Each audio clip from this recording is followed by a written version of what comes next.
Thanks, Patrick. And in Arkansas, a bill that requires welfare recipients to pass a drug test for benefits take another step towards becoming a law. A panel of lawmakers approved the requirements despite objections from opponents who say it's a waste of money. A 2-year pilot program for drug testing the welfare recipients would cost the state nearly $2 million. Supporters say it's worth it to make sure public dollars aren't going to drug users. The bill now heads to the House floor for a final vote. And the group Open Carry Texas will hold a peaceful walk this Saturday along the state line between Texas and Arkansas. The walk will start at 4849 Texas Boulevard at noon. The group hopes to educate on open carry rights, make people feel comfortable around those who illegally open carry, and encourage elected officials to pass less restrictive legislation. Stay with NBC6 and Arclitec's homepage for your latest news and weather. Thank you.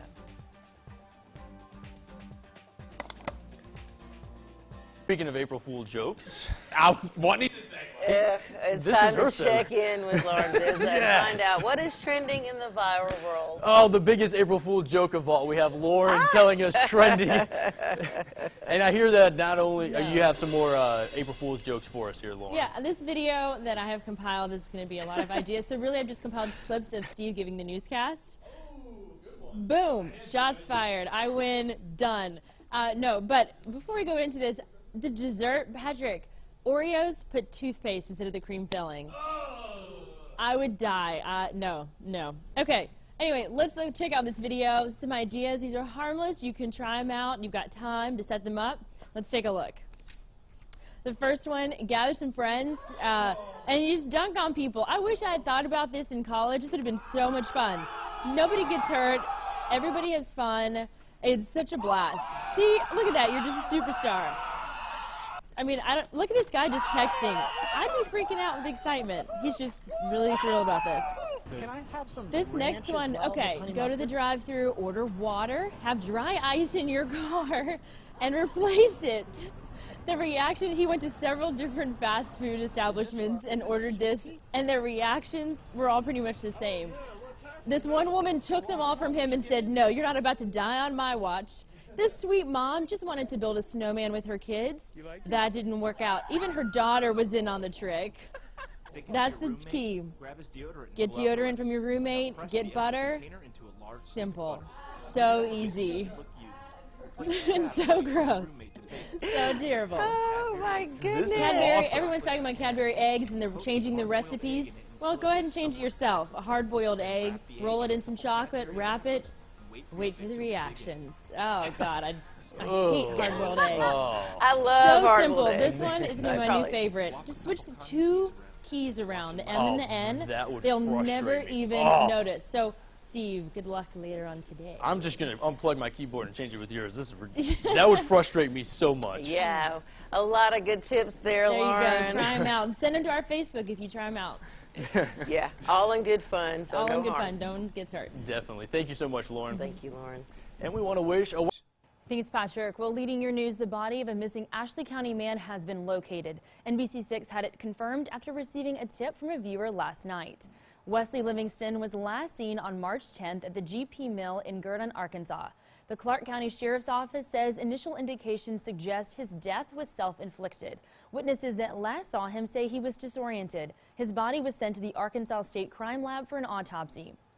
15 million pounds of explosives sitting at Camp Minden pose an even bigger risk than previously thought. That's according to an Army report obtained by NBC6 News. An Army team visited Camp Minden from March 9th to the 11th, examining 5 storage areas. They say the boxes of explosives are exposed to humidity and moisture, increasing the risk for, quote, a catastrophic auto ignition of all explosives in unsealed containers. The Army team is recommending some of the explosives be destroyed as soon as possible.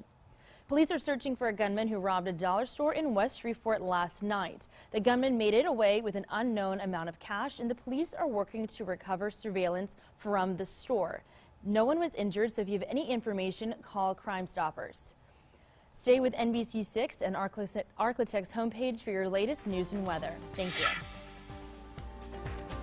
An unusual sight off of Louisiana highways making national headlines. We now turn things over to Lauren Vizza in the Content Center with more on this in today's trending video. Good morning, Lauren. What did they find? Good morning. Well, it started out like any other roadside assistance call. Someone was stranded and needed help. But the scene produced two very, very unlikely heroes for our time. Let's take a look and see who saved the day. Well, the Natchitoches Parish deputies were surprised to find a different kind of roadside service when they were called to assist a stranded 18-wheeler. Two elephants being transported from Florida to Dallas were helping to keep the truck from tipping over while the driver waited for help. Two of the elephants were led off of the truck and leaned against it until the roadside assistance people could come and fix the vehicle. There were 3 elephants being transported, and 2 of them decided to be helpful. And this made national news because how many times do you see elephants, first off, helping with roadside assistance, but in Louisiana of all places? So definitely fun, lighter side of the news. I think they got rewarded with a lot of peanuts. Yeah, they should have. And I wasn't having to fly with the elephants, a fly that just went. Came and visited us. Came and visited brought us. Some flies. But I love, yeah, they may have. But that was cute. I loved it. Yeah, it's so funny. I think showing up would surprise me and seeing elephants. I don't know what I would expect. Me neither. Driving along that road. Okay. All right. Thanks so much, Lauren. Thanks, Patrick. Well, after a bill sparks controversy around the nation, the governor of Arkansas demands that state lawmakers rewrite it. Opponents say the religious freedom bill could be used to justify discrimination against the LGBT community. Republican Asa Hutchinson says he won't sign the bill in its current form. He asked the Arkansas legislator to redraft the language to more closely resemble the 1993 federal law on religious liberty. Thanks to a Crime Stoppers tip, 2 teens have been arrested for vandalizing a Little League park. Earlier this week, graffiti was spray painted at Clifford Allman Park. The vandals stole a computer and discharged 2 fire extinguishers. Bossier City Police arrested 17-year-old Jesse Bordelon and a 15-year-old. They face simple burglary charges and criminal property damage. They're also charged with vandalizing a nearby snow cone truck. Stay with NBC6 and Arclatech's homepage for your latest news and weather.